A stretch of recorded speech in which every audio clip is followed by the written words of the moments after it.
నా పేరు సరళ వీరేంద్ర కుమార్ అండి. నేను ఒక ఏజెంట్ ఖత్తర్ అని చెప్పి ఖత్తర్ తీసుకొచ్చి అక్కడి నుంచి సౌదీ అరేబియా తీసుకొచ్చేసారండి ఎడారిలోకి. నేను ఈ నెల 10వ తారీఖున వచ్చానండి ఖత్తరు.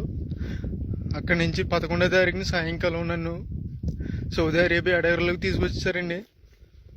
అక్కడ ఆ బాబా నన్ను 4 రోజులు ఉంచుకుని సౌదీ అరేబియాలో ఇంకా చాలా దూరంలో తీసుకొచ్చి పడేయారండి ఎడారిలోని. నాకు 11వ తారీఖు నుంచి ఇప్పుడు వరకు నాకు ఆరోగ్యం ఏం బాగోలేదండి. రక్తంతో వాంతులు అయిపోతున్నాయి, ముక్కులంటే రక్తం వచ్చేస్తుందండి. ఇప్పుడు వరకు బాత్రూమ్కి వెళ్ళలేదండి, నేను బాత్రూమ్ రావట్లేదండి. చాలా ఇబ్బందులు ఎదుర్కొన్నానండి.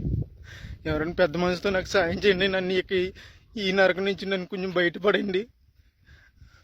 నన్ను ఇక్కడ ఈ తీసుకొచ్చిన ఏజెంట్కి నేను వీసాకి 1,70,000 ఇచ్చానండి. 1,70,000 అప్పు చేసి ఇచ్చామండి, నేను మా కుటుంబ సభ్యులందరూ.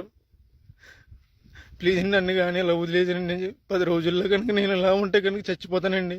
సరైన తిండి ఉండలేదండి, మంచినీళ్ళు తాగుదామన్నా కానీ నా నీళ్ళు ఉండలేదండి. ఇక్కడ ఎక్కడికో దూరం వెళ్ళి రావాల్సి వస్తుంది. ఇది చూడండి, అక్కడ ఎక్కడో చిన్న చిన్న గుడారాలు ఉన్నాయి కదండి, అక్కడ ఉండాలండి. అన్నీ వంటలేనండి, ఇవన్నీ వంటలేనండి. ప్లీజ్ అండి, నన్ను ఇక్కడ నుంచి కాపాడండి కొంచెం. ప్లీజ్ అండి, ఎవరొకరు సాయం చేయండి నాకు, ప్లీజ్ అండి.